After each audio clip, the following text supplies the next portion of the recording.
या देवी सर्वभूतेषु शक्तिरूपेण संस्थिता।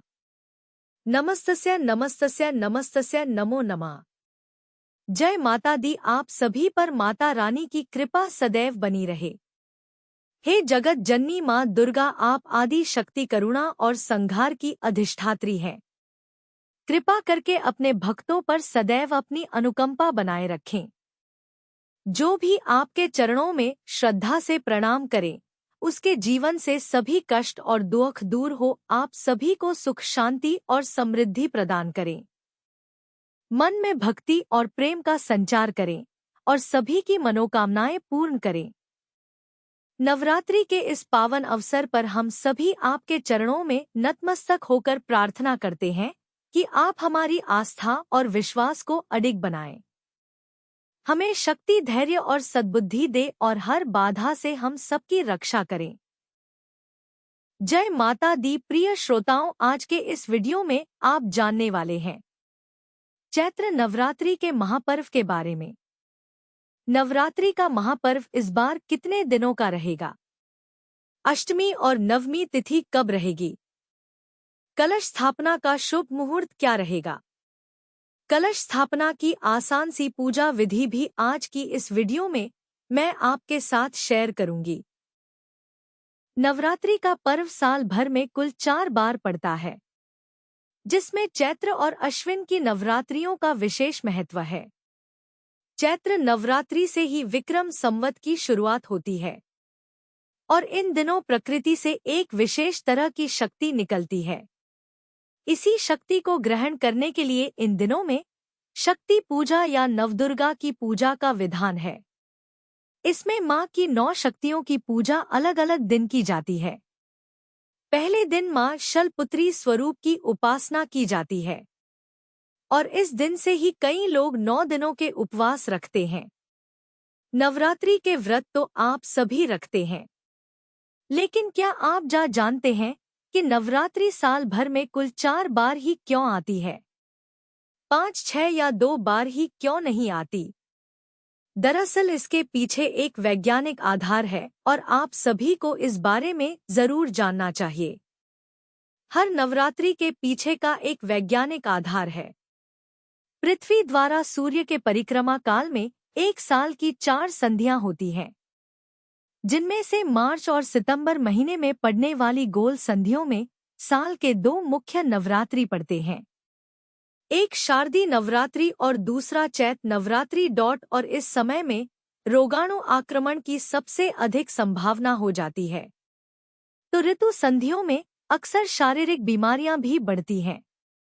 इसलिए उस समय स्वस्थ रहने के लिए, शरीर को शुद्ध रखने के लिए, तन मन को निर्मल रखने के लिए की जाने वाली प्रक्रिया का नाम है नवरात्रि। अमावस्या की रात से अष्टमी तक या पड़वा से नवमी की दोपहर तक व्रत नियम के अनुसार चलने से नवरात यानी नवरात्रि नाम सार्थक होता है। वैसे तो पूरे 9 दिन और 9 रात में नवरात्रि की पूजा की जाती है, लेकिन कई बार तिथियों की हेरफेर के कारण, घट बढ़ के कारण नवरात्रि का पर्व कभी कभी 8 दिनों का भी हो जाता है। और इस बार क्योंकि चैत्र नवरात्रि भी 8 दिनों की होने वाली है, तो ऐसे में क्या अष्टमी और नवमी एक ही दिन मनाई जाएगी या फिर बीच में 2 दिन की नवरात्रि की पूजा एक ही दिन की जाएगी? ये आज के इस वीडियो में आप जानने वाले हैं। इस बार माता की सवारी हाथी होगा, क्योंकि रविवार के दिन से चैत्र नवरात्रि का शुभारंभ हो रहा है और हाथी पर ही माता प्रस्थान भी करेंगी, क्योंकि चैत्र नवरात्रि का समापन भी रविवार के दिन ही होगा। हाथी पर आगमन और प्रस्थान बहुत ही शुभ संकेत माना जाता है। साल 2025 में चैत्र नवरात्रि 30 मार्च रविवार से प्रारंभ होकर 6 अप्रैल दिन रविवार तक समाप्त होंगी। चैत्र शुक्ल प्रतिपदा तिथि 29 मार्च शनिवार की शाम 4:02 से प्रारंभ होगी। प्रतिपदा तिथि समाप्त होगी 30 मार्च रविवार को दोपहर 12:49 पर। कलश स्थापना नवरात्रि के पहले दिन यानी 30 मार्च को की जाएगी, जिसमें सुबह का शुभ मुहूर्त सुबह 6:01 से 10:02 तक रहेगा। दोपहर में अभिजीत मुहूर्त 12:01 से 12:50 तक रहेगा।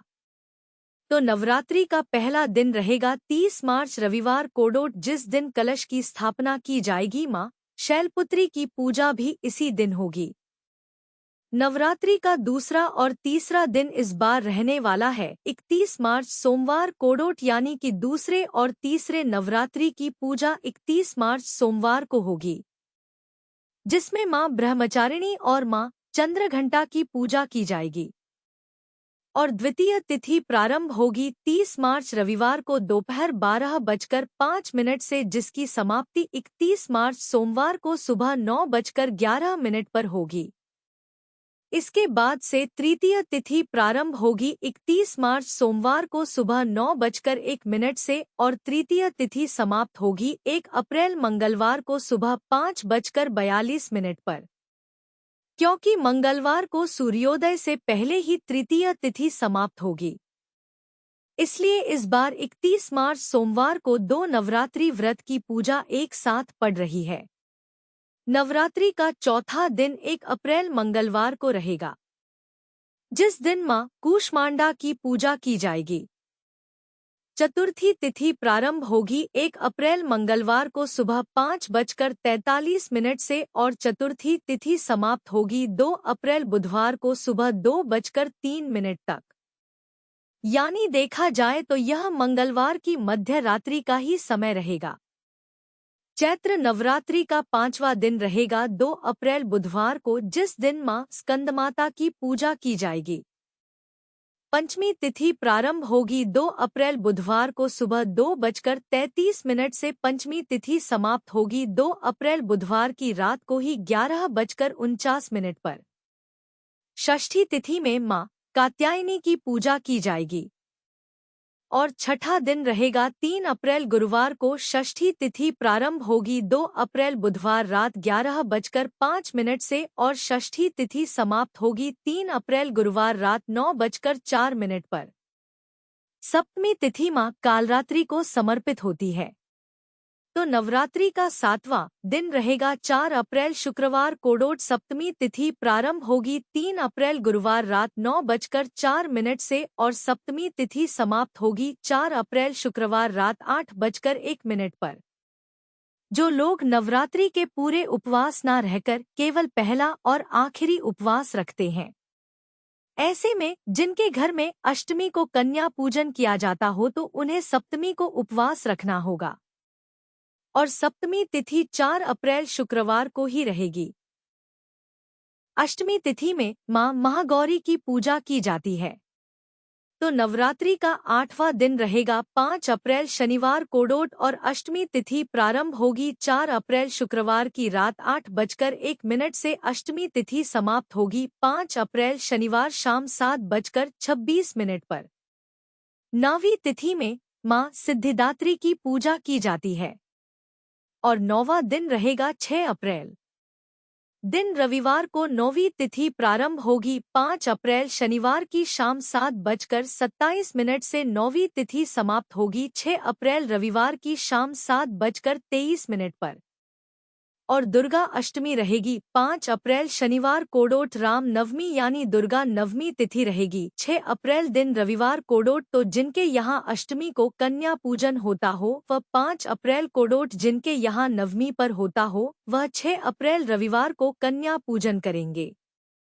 10वें दिन कलश विसर्जन किया जाता है और नवरात्रि व्रत का पारणा किया जाता है।